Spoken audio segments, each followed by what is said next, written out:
السلام علیکم ورحمۃ اللہ وبرکاتہ۔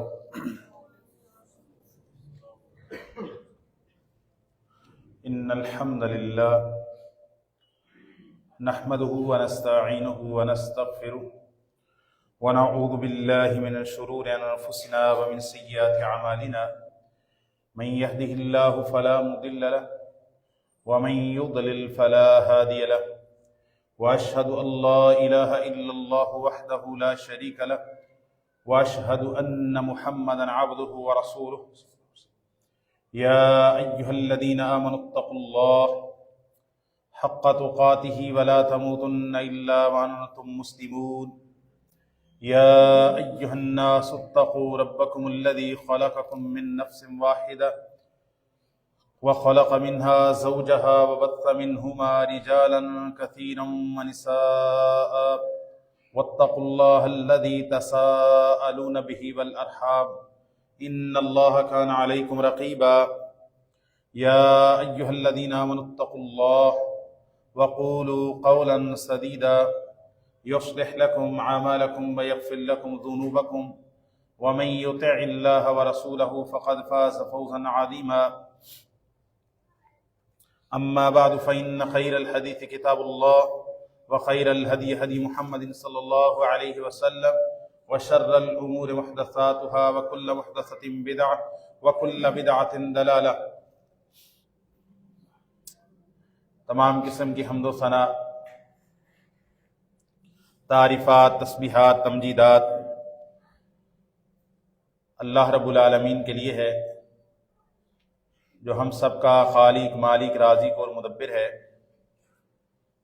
اور پھر لاکھوں کروڑوں درود و سلام ہوں اس ہستی اقدس و مقدس پر کہ جن کا نام نامی اسم گرامی محمد رسول اللہ صلی اللہ علیہ وآلہ آلہ وسلم ہے۔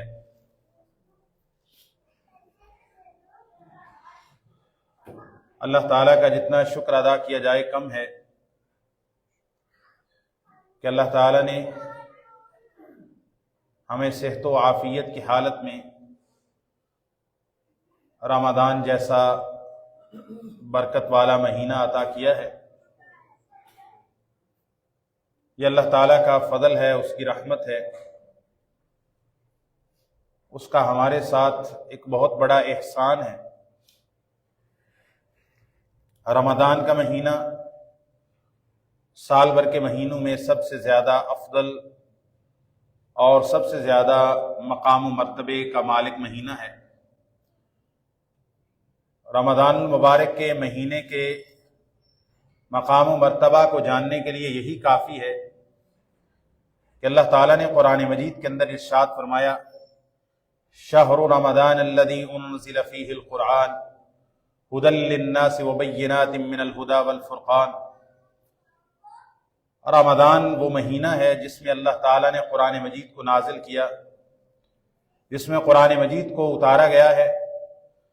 رمضان کا مہینہ نزول قرآن کا مہینہ ہے، اور رمضان کے مہینے کے اندر ایک ایسی رات ہے جو 1000 مہینوں سے زیادہ افضل ہے۔ اللہ تعالیٰ نے قرآن مجید میں اس رات کے بارے میں ارشاد فرمایا، اور خاص طور پر رمضان کے مہینے میں وہی رات ہے جس کے اندر قرآن مجید نازل کیا گیا ہے۔ انا انزلناہ فی لیلۃ القدر وما ادراک ما لیلۃ القدر لیلۃ القدر خیر من الف شہر تنزل الملائکۃ والروح فیہا بإذن ربہم من کل امر سلام ہی حتی مطلع الفجر۔ یہ رمضان کے مہینے کے اندر ایک رات ہے۔ اللہ تعالیٰ اس رات کے بارے میں فرماتے ہیں، طارق صاحب آواز کٹ کرو تھوڑی۔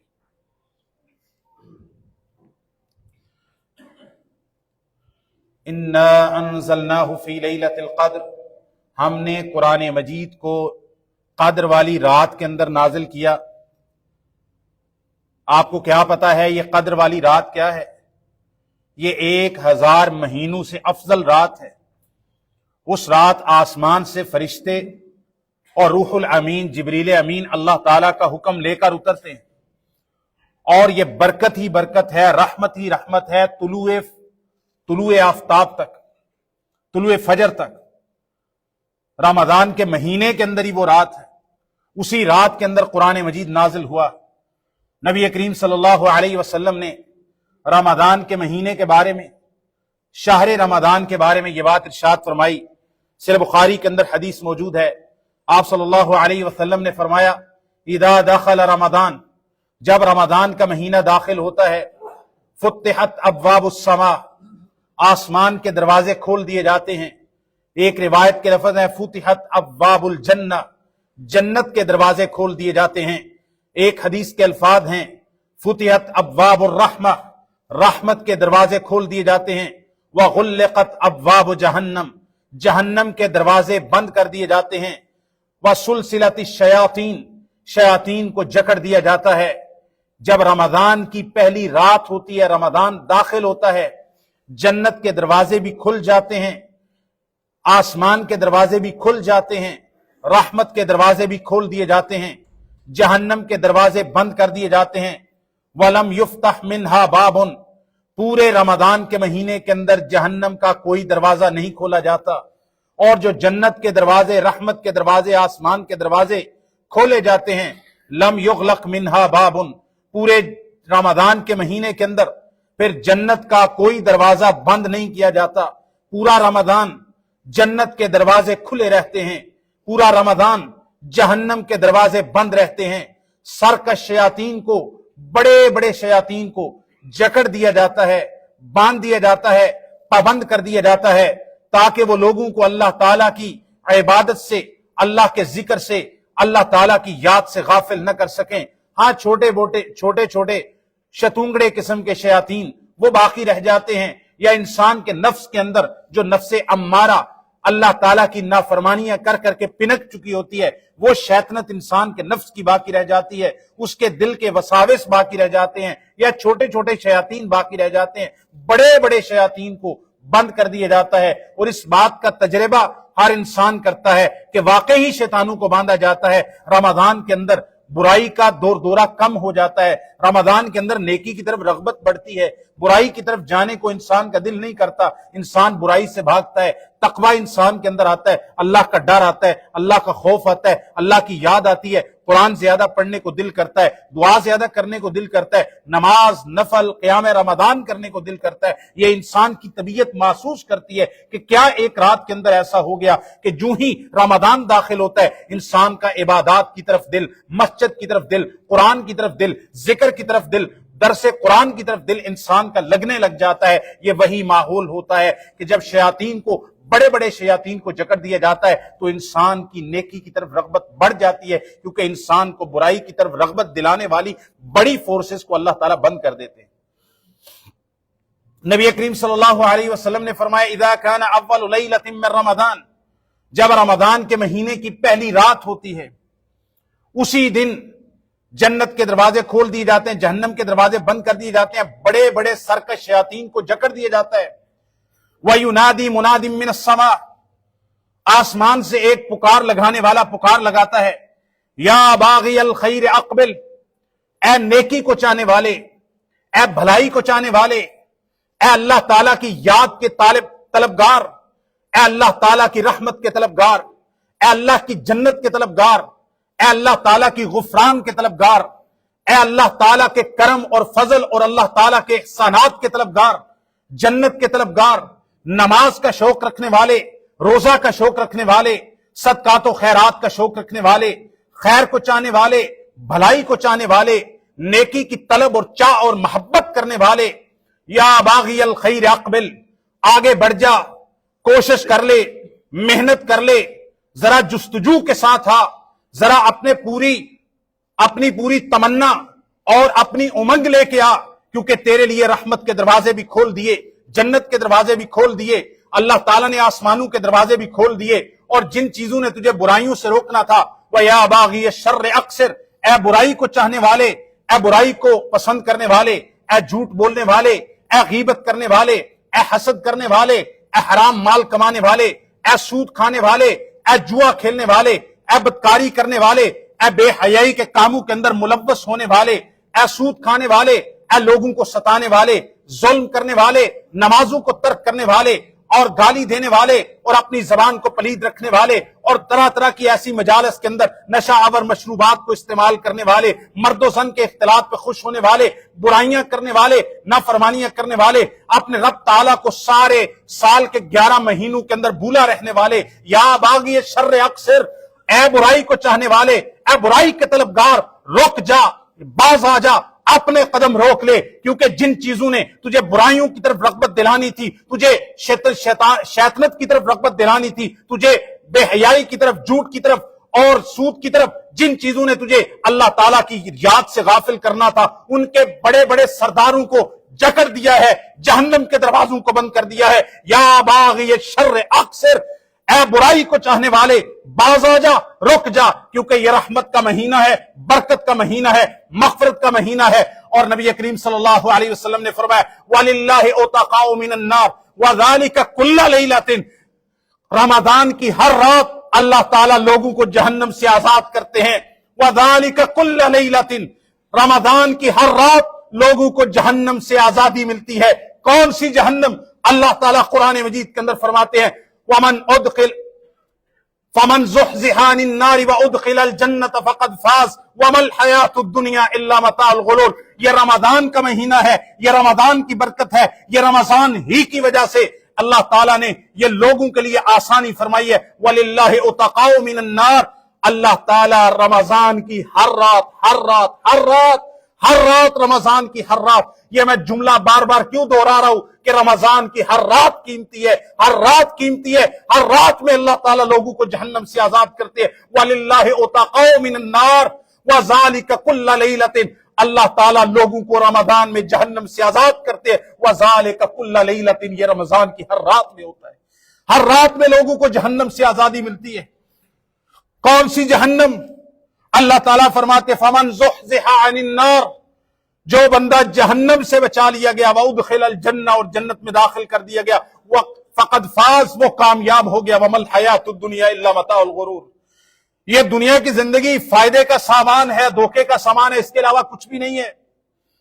نبی کریم صلی اللہ علیہ وسلم نے فرمایا، رمضان کے تعلق سے فرمایا، سیدنا انس بن مالک بیان کرتے ہیں جب رمضان کا مہینہ آیا، رسول اللہ صلی اللہ علیہ وسلم نے فرمایا تمہارے پاس ایک مبارک برکت والا مہینہ آیا ہے، اللہ تعالیٰ نے اس کے روزے کو تمہارے اوپر فرض کیا ہے، روزہ رکھنا فرض کیا ہے، اس کے قیام کو، قیام رمضان کو تمہارے لیے نفل رکھا ہے۔ رسول اللہ صلی اللہ علیہ وسلم نے فرمایا، صحیح بخاری کے اندر حدیث ہے، روزہ رکھنے کی اپنی فضیلتیں، نفل روزہ رکھنے کی مستقل طور پر فضیلتیں ہیں، لیکن رمضان کے روزے کی فضیلت کیا ہے؟ آپ صلی اللہ علیہ وسلم نے فرمایا من صام رمضان ایمانا واحتسابا غفر له ما تقدم من ذنبه، صحیح بخاری کی حدیث ہے۔ آپ نے فرمایا جو بندہ رمضان کے مہینے کا روزہ ایمان کی حالت میں ثواب کی نیت کے ساتھ پورے رمضان کے روزے رکھتا ہے، اس کی وجہ سے اس کو کیا ملتا ہے؟ یہ بھوک پیاس برداشت کرنے کی وجہ سے کیا ملتا ہے؟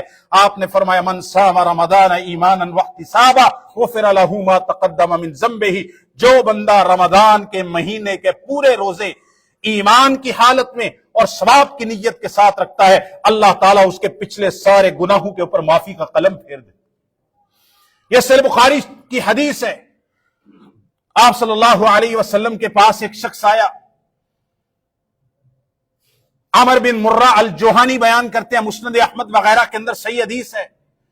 ایک شخص نے آ کے کہا یا رسول اللہ ارأیت ان شہدت اللہ الہ الا اللہ، اگر میں اس بات کی گواہی دوں کہ اللہ کے علاوہ کوئی معبود برحق نہیں، وصلیت الصلوات الخمس، ضابطہ یاد رکھنا ہے، اگر میں اللہ تعالیٰ کی وحدانیت کی گواہی دوں اور اس کے تابع محمد رسول اللہ صلی اللہ علیہ وسلم کی گواہی ہے، اگر میں کلمہ پڑھوں وصلیت الصلوات الخمس، اور 5 نمازیں پابندی سے پڑھوں، وَأَدَّيْتُ الزَّكَاةَ، مال ہے تو زکوٰۃ پوری ادا کروں، وَصُمْتُ رَمَضَانَ وَقُمْتُ، یہ جملہ یاد کرنا، وَصُمْتُ رَمَضَانَ وَقُمْتُ، رمضان کے مہینے کے روزے رکھوں، وَقُمْتُ، اور رمضان کے مہینے کا قیام بھی کروں، ممن انا یا رسول اللہ کے پیارے حبیب میں کن لوگوں میں اٹھایا جاؤں گا؟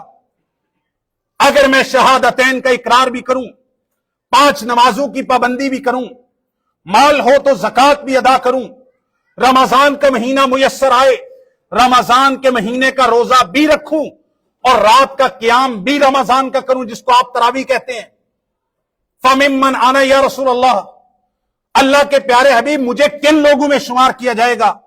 آپ صلی اللہ علیہ وسلم نے فرمایا اگر تو یہ سارے کام کرے، مسند احمد کی حدیث ہے، صحیح حدیث ہے، آپ صلی اللہ علیہ وسلم نے فرمایا من الصدیقین والشہداء، اگر تو یہ سارے کام کرے، شہادتین کا اقرار کرے، 5 نمازیں پابندی سے پڑھے، مال ہو تو زکوٰۃ ادا کرے، رمضان کے مہینے کے روزے بھی رکھے، رمضان کا قیام بھی کرے، تو پتہ ہے کن لوگوں میں ہوگا؟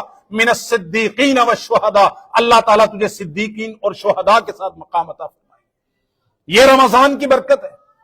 صحیح مسلم کے اندر ایک حدیث آتی ہے، رسول اللہ صلی اللہ علیہ وسلم نے فرمایا الصلوات الخمس والجمعۃ الی الجمعہ ورمضان الی رمضان مکفرات ما بینہن اذا اجتنبت الکبائر۔ آپ نے فرمایا 5 نمازیں، ایک نماز سے لے کے اگلی نماز تک، فجر سے لے کے ظہر تک، ظہر سے لے کے عصر تک، عصر سے لے کے مغرب تک، مغرب سے لے کے عشاء تک، عشاء سے لے کے آگے فجر تک، 5 نمازیں، ان کے درمیان جتنا بھی انسان سے کوئی گناہ ہو جاتا ہے، 5 نمازوں کا دورانیہ، والجمعۃ الی الجمعہ، ایک جمعہ سے لے کے اگلے جمعے تک کے 7 دن، ورمضان الی رمضان، ایک پیکج چند گھنٹوں کا ہے، ایک پیکج ہفتہ وار ہے، ایک پیکج گناہوں کی معافی کا پورے سال کا ہے۔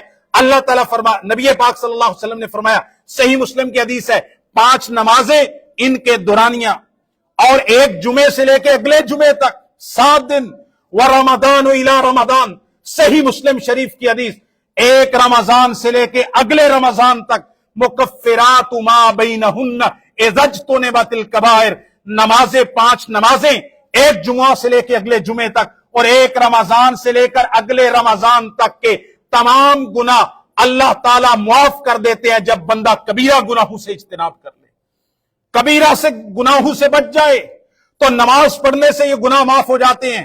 میں صرف مثال کے طور پر ذکر کرتا ہوں، ایک شخص نبی کریم صلی اللہ علیہ وسلم کے پاس آیا، اس نے نبی کریم صلی اللہ علیہ وسلم کے ساتھ با جماعت نماز ادا کی، اس نے کہا مجھ سے کوئی بے حیائی کا کام ہو گیا، اس نے کہا مجھے حد لگائیے، وہ سمجھ رہا تھا کہ یہ میں نے گناہ اتنا بڑا ہے کہ اس پر حد لگتی ہے، بدکاری کی، زنا کی حد لگتی ہے۔ آپ صلی اللہ علیہ وسلم سے کہا میں بڑا پریشان ہوں، میں ہلاک ہو گیا، میں برباد ہو گیا، مجھ سے یہ گناہ ہو گیا، لیکن اس کا جرم ابھی حد تک نہیں پہنچتا تھا، بدکاری کی حد تک اس کا جرم نہیں پہنچا تھا۔ کہنے لگا بڑا پریشان، آپ صلی اللہ علیہ وسلم نے پھر اس کی طرف توجہ فرمائی، آپ نے کہا تو نے کیا کیا؟ میں نے ایسے ایسے کیا۔ آپ نے فرمایا تو نے ہمارے ساتھ ابھی نماز پڑھی ہے جماعت کے ساتھ؟ صحیح حدیث پڑھ رہا ہوں۔ اس نے کہا یا رسول اللہ میں نے نماز با جماعت پڑھی ہے۔ آپ صلی اللہ علیہ وسلم نے فرمایا نماز با جماعت پڑھنے کی وجہ سے اللہ تعالیٰ نے تیرا یہ گناہ معاف کر دیا ہے۔ اللہ تعالیٰ تو اپنے بندوں کو معاف کرنا چاہتے ہیں۔ آگے توبہ کے کچھ اگر مضامین میں نے بیان کیے تو اس میں کچھ واقعات کا ذکر کروں گا۔ آج رمضان اور روزے کے تعلق سے زیادہ باتیں کرنا چاہتا ہوں۔ تو رمضان کی یہ فضیلت ہے کہ ایک رمضان سے لے کر اگلے رمضان تک کے درمیان کے سارے سال بھر کے صغیرہ گناہ اللہ تعالیٰ صرف روزے رکھنے کی وجہ سے ہی معاف کر دیتے ہیں۔ جب بندہ کبیرہ گناہ کا ارتکاب نہ کرے، کبیرہ گناہ سے بچے، کبائر سے بچے، جن کے وعید آئی ہے، جن کے بارے میں جہنم کی وعید آئی ہے، یا رسول اللہ صلی اللہ علیہ وسلم نے فرمایا کہ یہ گناہ کبیرہ گناہ ہے، اکبر الکبائر ہے۔ نبی کریم صلی اللہ علیہ وسلم نے رمضان کے قیام، پہلے رمضان کے روزے کے بارے میں، پھر رمضان کے قیام کے بارے میں صحیح بخاری کے اندر حدیث ہے، رسول اللہ صلی اللہ علیہ وسلم نے فرمایا آج بہت زیادہ پروپیگنڈا کیا جاتا ہے کہ یہ تراویح تو کوئی نماز ہی نہیں ہے۔ یہ بہت سننے کو ہم ہر سال ہی فیس بک پہ دیکھتے ہیں، پاکستانیوں کے پاس اور کوئی اچھا اپنے مصرف نہیں ہے اپنے وقت کو اس طرح استعمال کرنے کا۔ اور دوسرا یہ کہ وہ اس طرح کی بعض اوقات پوسٹیں کر کے لوگ سمجھتے ہیں کہ شاید میں بھی کوئی محقق بن گیا ہوں، کیونکہ محقق بننے کا اس سے زیادہ سستا طریقہ نہیں ہو سکتا، ٹھیک ہے۔ ویسے محقق بننے کے لیے محنت چاہیے، 20-30 سال انسان کتابوں کے اندر گزارے تو شاید اس کو کچھ سوجھ بوجھ ہو جائے۔ تو یہ چھوٹی سی پوسٹ لگا کے ادھر سے ادھر سے سن لی. تو یہ محقق بننے کا سب سے آسان طریقہ ہے. یہ ڈگری لی جا سکتی, اس پر پی ایچ ڈی کی بندے کو ڈگری مل جانی چاہیے, وہ اس طرح کی پوسٹ لگا دے بغیر تحقیق کے. تراویح کوئی نماز ہی نہیں ہے, تراویح کوئی نماز ہی نہیں ہے. صحیح بخاری کی حدیث ہے, تراویح نہ کہو. میں اس کو کہتا ہوں قیام رمضان, قیام رمضان. اب تسلی ہے, تراویح نہیں کہتے. تراویح بعد میں سلف نے, فقہا نے, علماء نے, محدثین نے لفظ استعمال کیا. اللہ کے نبی نے تراویح کا لفظ استعمال نہیں کیا. بالکل ایسے ہی نبی پاک نے نماز کا لفظ استعمال کیا, نماز. اللہ نے قرآن میں صلاۃ کا لفظ استعمال کیا, آپ اس کا ترجمہ کرتے ہیں نماز بن جاتا ہے. نبی پاک نے روزہ کا لفظ استعمال کیا ہے, نبی پاک نے قربانی کا لفظ استعمال کیا ہے. اضحیہ, ضحایہ, ضحیہ, اضحیٰ کا لفظ آتا ہے. آپ اس کی تعبیر دوسری زبان کے اندر کرتے ہیں تو تراویح بھی عربی کا ہی لفظ ہے, رسول اللہ صلی اللہ علیہ وسلم نے استعمال نہیں کیا. نبی پاک نے اس کی اصل بیان کی ہے. حدیث صحیح بخاری شریف کی پڑھنے لگا ہوں. آپ صلی اللہ علیہ وسلم نے رمضان کے قیام کی فضیلت بیان کی. من قام رمضان ایمانا واحتسابا غفر له ما تقدم من ذنبه. جو بندہ رمضان کے پورے مہینے کا ایمان کی حالت میں اور ثواب کی نیت سے قیام کرے, من قام رمضان, یہ پورا ترجمہ میں کیوں کر رہا ہوں, پورے مہینے کا. رمضان پورے مہینے پہ بولا جاتا ہے, ایک دن پہ نہیں. من قام رمضان, کیونکہ اسی حدیث میں رسول اللہ نے فرمایا من صام رمضان, تو رمضان کے 3 دن کے روزے رکھنے ہیں. جو بندہ رمضان کے روزے ایمان کی حالت میں اور ثواب کی نیت سے رکھے اس کے گناہ معاف ہوتے ہیں. اسی حدیث کا اگلا ٹکڑا ہے من قام رمضان, تو 2-3 دن قیام کرے گا نہیں. ثواب رمضان کا قیام فرض نہیں ہے, واجب نہیں ہے. اگر کوئی نہیں کرتا تو اس کی وجہ سے اس کے روزے پہ کوئی فرق نہیں پڑے گا. روزہ فرض ہے, قیام رمضان فرض نہیں ہے, لیکن اس کی فضیلت اتنی ہے. آپ نے فرمایا جو بندہ رمضان کے مہینے کا قیام ایمان کی حالت میں ثواب کی نیت کے ساتھ کرے اس کے اللہ تعالیٰ پچھلے سارے گناہ معاف کر دیتے ہیں. صحیح بخاری شریف کی حدیث. مسند احمد کے اندر حدیث ہے, با جماعت نماز جس کو تراویح کہتے ہیں, کیا اس کی بھی کوئی اصل موجود ہے؟ صحیح بخاری کے اندر موجود ہے. رسول اللہ صلی اللہ علیہ وسلم نے 3 دن تک قیام رمضان کروایا ہے, اور آخری دنوں کے اندر کروایا, اور طاق راتوں کے اندر کروایا ہے. پھر رسول اللہ صلی اللہ علیہ وسلم نے فرمایا مجھے تمہارا ذوق شوق دے کے تیسرے دن اتنے لوگ جمع ہو گئے کہ مسجد کے اندر جگہ ہی نہیں بچی. آپ صلی اللہ علیہ وسلم صحابہ کھنگورے مارتے رہے, کھانستے رہے کہ شاید رسول اللہ صلی اللہ علیہ وسلم اپنی عبادت میں مستغرق ہیں. تو آپ صلی اللہ علیہ وسلم کو توجہ نہیں ہوئی, اطلاع نہیں ہوئی کہ ہم باہر ہیں, اور کل بھی قیام کروایا تھا, اور پچھلی رات بھی طاق رات کو کروایا تھا. آج آپ صلی اللہ علیہ وسلم کی توجہ نہیں ہوئی, کنگورے مارتے رہے ہیں کہ رسول اللہ تک آواز پہنچے, آپ صلی اللہ علیہ وسلم کی توجہ ہو کہ آ کے ہمیں باجماعت قیام کروائے. آپ صلی اللہ علیہ وسلم باہر نہیں نکلے. جب رات کا بہت حصہ بیت گیا, طلوع فجر قریب تھی, آپ صلی اللہ علیہ وسلم نکلے. آپ صلی اللہ علیہ وسلم نے فرمایا اپنے گھروں کے اندر چلے جاؤ اور جا کے نماز پڑھ لو. آپ نے یہ نہیں کہا آج تو بعد قیام رمضان نہیں کرنا, وہ حدیث یہ لفظ کہ قیام رمضان بعد 3 دہاڑی, یہ 4تھی دہاڑی نہیں کرنا. آپ نے فرمایا اپنی اپنی جگہوں پہ جا کے اپنی سہولت کے مطابق قیام رمضان کرو. میں نے 3 دن تک کروایا, آج کیوں نہیں کروایا؟ آپ نے فرمایا تمہارا ذوق شوق دیکھ کر مجھے یہ خدشہ پیدا ہوا اللہ تعالیٰ کہیں یہ قیام رمضان تم پر فرض ہی نہ کر دے. یہ صحیح بخاری کی حدیث کے لفظ. اس کے بعد کبھی قیام نہیں ہوا؟ نہیں.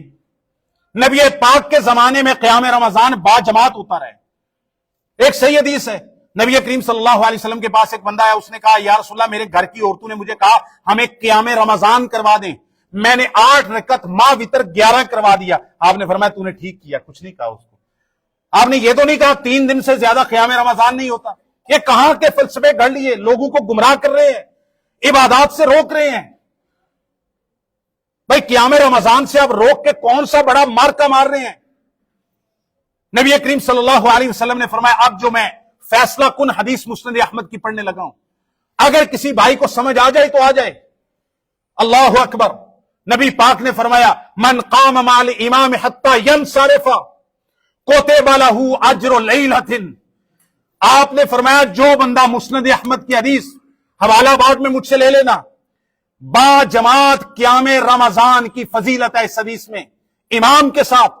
آپ نے فرمایا جو بندہ امام کے ساتھ قیام کرے, یہاں تک کہ امام سلام پھیر کے قیام سے فارغ ہو جائے۔ جو بندہ امام کے ساتھ قیام کرے یہاں تک کہ امام قیام سے فارغ ہو جائے، آخر تک اس کے ساتھ رہے، ملتا کیا ہے؟ کتب لہ اجر لیلۃ، آپ نے فرمایا اس کو ساری رات قیام کرنے کا اجر اللہ تعالیٰ کی طرف سے لکھ دیا جاتا ہے، امام کے ساتھ قیام کا۔ کہتے تراویح حضرت عمر نے شروع کی، اس سے پہلے تھی نہیں۔ یہ جتنی حدیثیں پڑھ رہا ہوں یہ حضرت عمر رضی اللہ عنہ کے دور سے 5 سال 10 سال پہلے کی ہیں۔ عمر رضی اللہ تعالیٰ عنہ نے کیا کیا؟ اور پڑھے لکھے نوجوانوں، کانسیپٹ اپنے درست کر لو، اتنی عمریں ہوگی کانسیپٹ، چھوٹی چھوٹی باتوں پہ کانسیپٹ درست نہیں ہو رہے۔ عمر رضی اللہ عنہ نے کوئی نیا کام نہیں کیا، بالکل کوئی نیا کام کیا ہی نہیں ہے سرے سے۔ عمر رضی اللہ تعالیٰ عنہ نے اسی صحیح بخاری کی حدیث میں کہتا ہے جماعت حضرت عمر نے شروع کروائی۔ میں کہ یار بندیاں نو وہ حدیث پڑھن دی بھی توفیق نہیں ہوندی، او یار وہ حدیث اسلام 360 تو کٹ کے پڑھ لو، ایک باری پڑھ لو زندگی، خدا دا واسطہ جے ایک باری پڑھ لو۔ حضرت عمر نے 10 20 30 50 جماعتوں کو ختم کر کے ایک جماعت کروائی ہے، جماعت نہیں شروع کروائی۔ گل نہیں سمجھ آئی؟ پنجابی زبان دا ہی تو مطلب ہے نا فصیح زبان ہے۔ حضرت عمر نے جماعت شروع کروائی، جماعت نبی پاک کے زمانے سے ہو رہی تھی، آپ نے خود بھی کروائی۔ وہ بندہ آیا، اس نے کہا گھروں میں بھی لوگ اپنی بیویوں کے ساتھ جماعت کرواتے تھے، آپ نے فضیلت بیان کی جو امام کے ساتھ پڑھے ساری رات ثواب لکھا جائے گا۔ حضرت عمر نے کیا کیا؟ یہ تراویح جس کو کہتے ہیں قیام رمضان، یہ نبی پاک کے زمانے میں بھی ہو رہا تھا، سیدنا ابو بکر کے زمانے میں بھی ہو رہا تھا، سیدنا عمر کے زمانے میں بھی ہو رہا تھا۔ عمر رضی اللہ تعالیٰ عنہ ایک دن نکلے تو دیکھا ٹولیوں کی شکل میں 10 بندے ادھر جماعت کروانے، 10 بندے ادھر کروانے، 10 ادھر کروانے، 10 ادھر کروانے، کئی ٹولیوں کے اندر متفرق کئی جماعتیں مسجد نبی میں ہو رہی ہیں۔ سیدنا عمر نے کہا کیا ہی اچھا ہو، اتنی الگ الگ جماعتیں، اتنی جماعتیں ایک مسجد میں ہو رہی ہیں، ایک دوسرے کی آوازیں بھی سن رہے ہیں، ان کو میں ایک امام کے پیچھے جمع کر دوں۔ جماعت شروع نہیں کروائی بلکہ اتنی جماعتیں ختم کروا کے ایک جماعت پہ جمع کی۔ یہ حضرت عمر کا کارنامہ ہے۔ ابی بن کعب اور سیدنا تمیم داری کے پیچھے جمع کر دیا، یہ بات ہے اتنی سی۔ کہتا عمر رضی اللہ عنہ نے تراویح شروع کروائی۔ سبحان اللہ جی، عمر رضی اللہ تعالیٰ عنہ کوئی دین بنا سکتے؟ اسی اس دین نو دین ہی نہیں منتے جڑا عمر رضی اللہ عنہ نے بنایا ہوئے، وہ دین اسی یہ تک منیا ہی نہیں۔ اسی اس دین نو مننے ہاں جڑا عمر ابن خطاب نے بھی منیا، جس کو اللہ تعالیٰ قرآن مجید کی صورت میں، سنت اور حدیث کی صورت میں محمد کریم کے صدر اطہر کے اوپر نازل کرتا ہے۔ سبحان اللہ۔ قیام رمضان کی فضیلت ہے، قیام رمضان کا اہتمام کریں، اپنے اعمال کو ضائع نہ کریں۔ یہ سارا سال قیام رمضان اس طرح سے نہیں چلتا، تہجد سارا سال چلتی رہتی ہے، لیکن قیام رمضان کی یہ جو خاص فضیلتیں ہیں یہ صرف رمضان کے ساتھ ہیں۔ لہٰذا لوگوں کی ادھر ادھر کی باتوں پہ لگ کے تو ٹھیک ہے، ہم کہتے ہیں نفل ہے، نفل ہے، نفل ہے، بھائی فرض نہیں ہے، لیکن اس نفل کی فضیلت بہت زیادہ ہے۔ اور عمرہ کرن جاندے ہو جدوں اللہ 4 پیسے دے تو وہ فرض ہوتا ہے عمرہ؟ دسو نا ذرا، نفل ہوتا ہے تو پھر اینے پیسے لا کے کیوں جاندے ہو؟ صدقہ خیرات اللہ دے رستے وچ کو اللہ توفیق دے کو 100-50 روپیہ دے دے، کیوں دیندے ہو؟ نفل ہے نا۔ فرض زکات تے سال بعد آندی ہے، کیوں کر دے ہو؟ اجر واسطے۔ اور یہ جو سنتے پڑھتے ہیں نماز 5 گانا کی سنت موقدہ، یہ سنت موقدہ بھی تو نفل ہے، فرض تو 17 رکھتے ہیں، کیوں پڑھتے ہو؟ ثواب کے لیے۔ تو رمضان کا قیام تراویح جس کو بولتے ہیں یہ بھی نفل ہے، لیکن اس کا ثواب کتنا ہے؟ نبی پاک نے فرمایا امام کے ساتھ کرے ساری رات اجر میں لکھی جائے گی۔ آپ نے فرمایا جو پورے رمضان کا قیام کرے، بخاری کی حدیث، اس کے پچھلے سارے گناہ معاف کر دیے جائیں۔ اس ثواب کے لیے کرنا ہے، فرض سمجھ کے نہ ہم کرتے ہیں نہ کرواتے ہیں، نہ ایسا کرنا ہے، کانسیپٹ درست ہے۔ اب روزے کے متعلق چند باتیں، ایک تو صحابی کی بات کہی، اس نے کہا یا رسول اللہ اگر میں روزے رکھوں اور رمضان کا قیام بھی کروں میں کن لوگوں میں ہوں گا؟ آپ نے فرمایا صدیقین اور شہداء کے اندر ہوگا۔ نبی کریم صلی اللہ علیہ وسلم کے پاس ایک شخص آیا، پہلے بھی حدیث بیان کی ہے، اس نے کہا 5 نمازیں پڑھوں، رمضان کے روزے رکھوں، زکوٰۃ ادا کروں، اور حج کا ذکر اس حدیث میں بعض روایات میں آتا ہے، بعض میں نہیں آتا۔ آپ صلی اللہ علیہ وسلم کو کہتا ہے نہ دین اس سے بڑھاؤں گا نہ کم کروں گا۔ آپ صلی اللہ علیہ وسلم نے فرمایا اگر یہ بندہ اپنی اس بات پہ پکا رہا تو جس بندے نے جنتی دیکھنا ہے وہ اس کو دیکھ لو، اتنے کام کرنے سے جنت مل جاتی ہے۔ رسول اللہ صلی اللہ علیہ وسلم نے فرمایا من صام فی سبیل اللہ، یہ نفلی روزے کا میں اجر بیان کر رہا ہوں، فرضی روزے کا اجر تو نفلی روزے مجھے فگر تو بیان نہیں کرنا چاہیے، لیکن صرف مثال دینے کے لیے اللہ کی قسم ہزاروں نفلی عبادات مل کے ایک فرض عبادت کے اجر کو نہیں پہنچ سکتی، نہ نمازیں نہ روزے۔ فرض کا اجر بہت زیادہ، اور یہ میں حدیث بیان کر رہا ہوں۔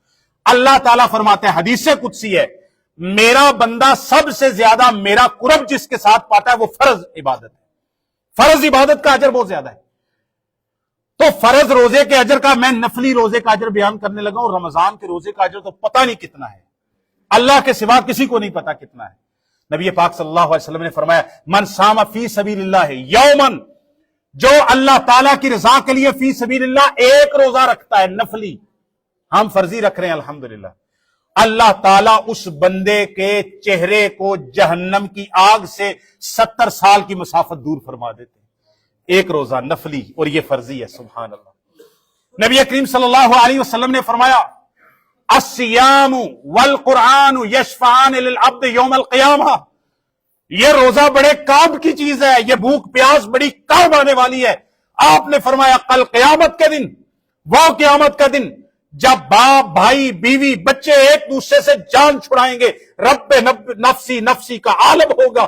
نبی پاک صلی اللہ علیہ وسلم نے فرمایا اس دن ایک سیام روزہ اور دوسرا قرآن اللہ تعالیٰ کی بارگاہ میں، قرآن اپنے پڑھنے والے کے لیے اور روزہ اپنے رکھنے والے کے لیے اللہ تعالیٰ کے سامنے سفارشی بن کے آ جائیں، اور اللہ تعالیٰ ان کی سفارش قبول کریں گے۔ روزہ کہے گا منعتہ الطعام بالنہار والشہوات، اے اللہ میں نے دن کے وقت اس کو کھانے پینے اور تمام شہوات سے روکا، اس نے بھوک پیاس برداشت کی، فشفینی فیہ، اللہ میرے روزے کی سفارش کو قبول کر کے اس بندے کو جنت عطا فرما۔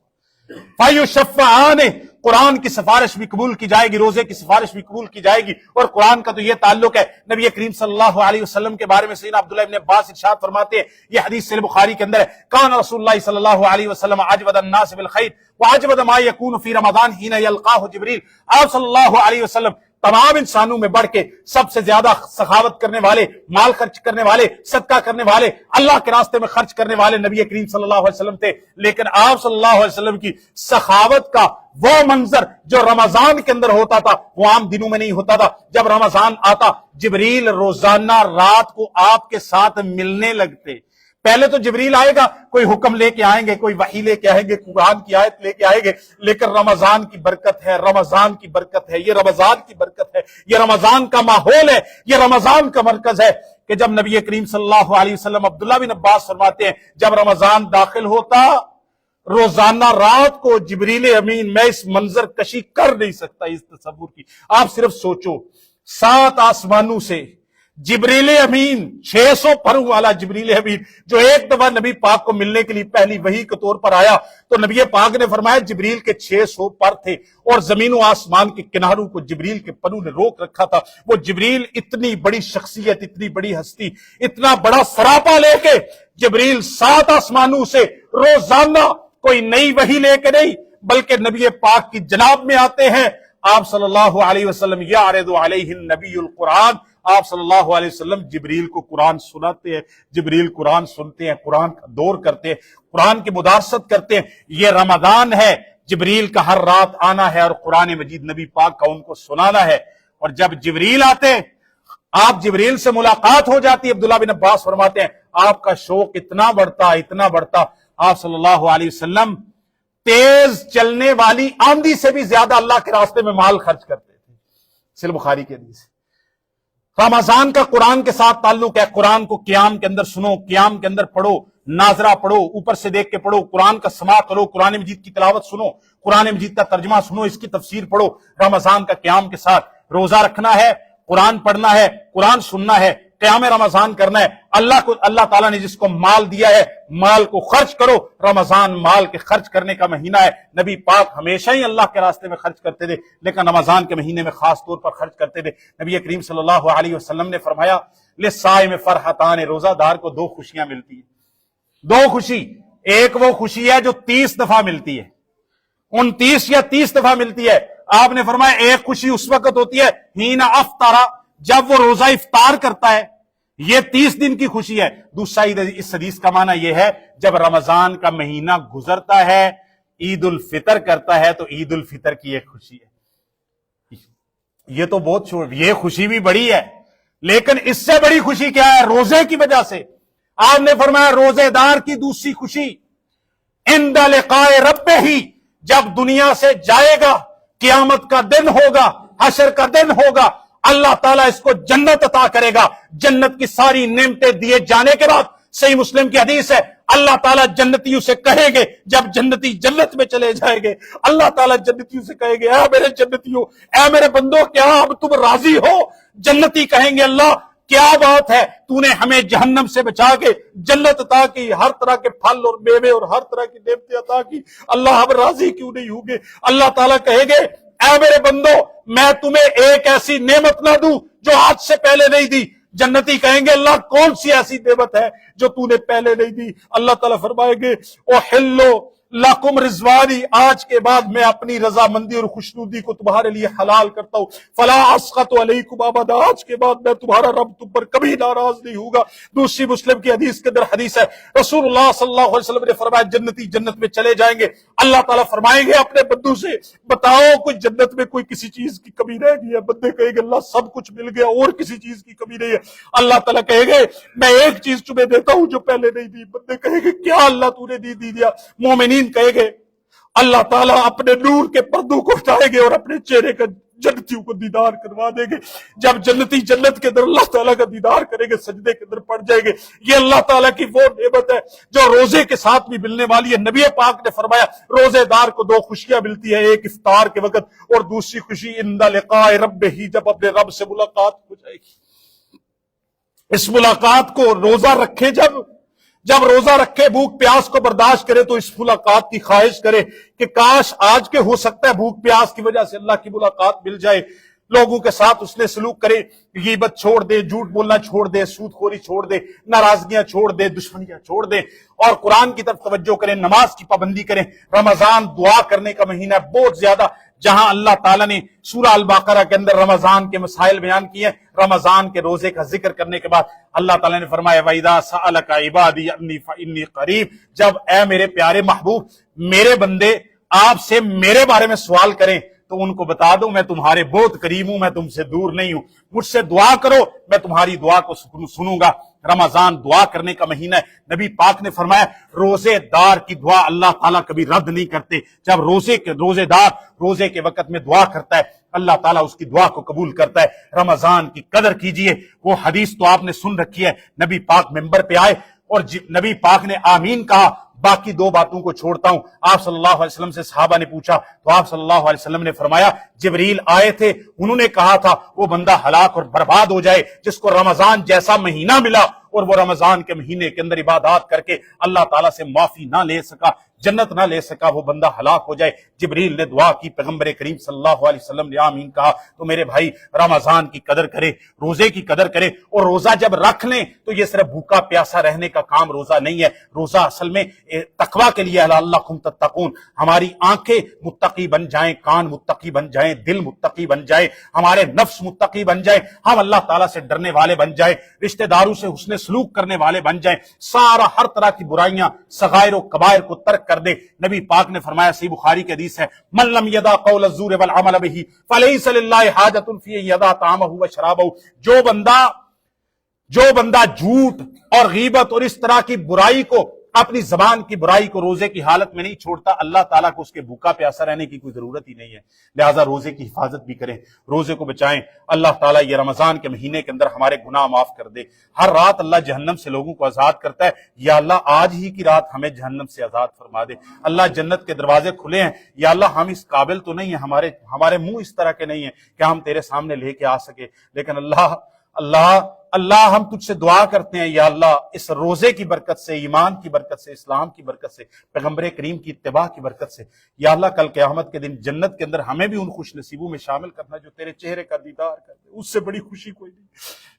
واللہ 3-4 منٹ اوپر ہو گیا، اچانک مجھے ایک بات یاد آئی۔ شیخ الاسلام ابن القیم رحمہ اللہ فرماتے کہتے ساری دنیا کی لذتیں ایک طرف، کہتے دنیا جہان کی لذتیں ایک طرف، جنت کی ساری نعمتوں کی نہریں، شراب طہورہ کی جو جنت کی نعمتیں بیان کی جاتی ہیں کتاب و سنت میں آئی ہے، ساری لذتوں کو ایک طرف رکھ دو، ساری لذتوں کو ایک طرف رکھو۔ ابن القیم کہتے ہیں اللہ تعالیٰ کے چہرے کی طرف نظر کی جو لذت ہے نا، کوئی دنیا اور آخرت کی اور جنت کی کوئی لذت مل کے اللہ تعالیٰ کے چہرے کے دیدار کی لذت کا مقابلہ نہیں کر سکتی۔ مثال دوں، یہ مثال اللہ تعالیٰ کے چہرے کے دیدار کی نہیں ہے، اللہ کی صفات کو مثال دینا تو ویسے ہی گمراہی ہے، یہ صرف دے رہا ہوں کہ لذت کی مثال کیا ہے۔ جن لوگوں نے بیت اللہ کو دیکھا ہے وہ میری اس بات کو سمجھیں گے۔ اللہ اکبر۔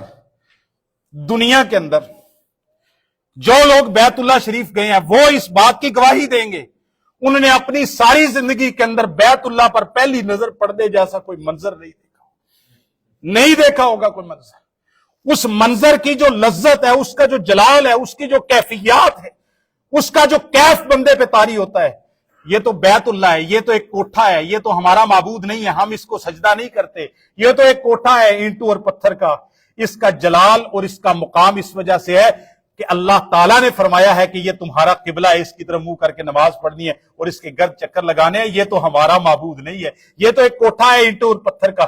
جب اس کو دیکھنے کا لذت اتنی دنیا کے اندر آتی ہے جو اینٹوں اور پتھر کا بنا ہے، جو کائنات کا رب ہے، اس کے چہرے کو دیکھنے کی لذت کیا ہوگی آپ تصور کر لیجئے۔ اور روزے اس نیت سے رکھیے کہ آپ اس نیت سے کریے، قرآن اس نیت سے پڑھیے اور اللہ کے راستے میں خرچ اس سے کریے، ایک لالچ کے لیے کہ اس کے بدلے میں اللہ اپنے چہرے کا دیدار عطا فرما دے۔